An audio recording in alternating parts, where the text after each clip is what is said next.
So there are just so many different things that come into play for any transaction, and every single transaction is different because every business is different. Would you say, um, in general, if you're a seller versus if you're a buyer, would a stock versus asset sale be better one side or the other? I know it always depends, but is there some It general does guidance? always depend. I agree with that because you don't know what each party is really trying to get out of it. And, from a seller's perspective, the implications can be very different depending on whether or not you're a flow through entity or a C-corp.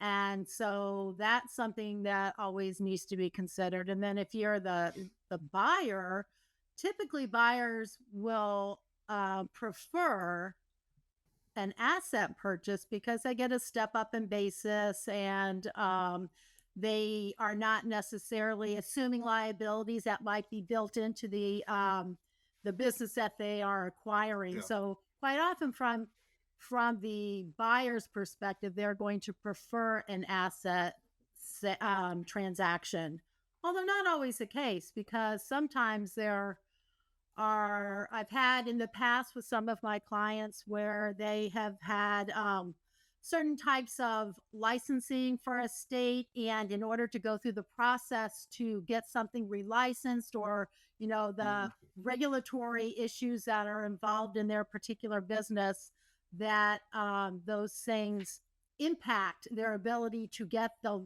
proper licensing in time to close the transaction. So there are just so many different things that come into play for any transaction, and every single transaction is different because every business is different. Yeah, no, that um, makes sense.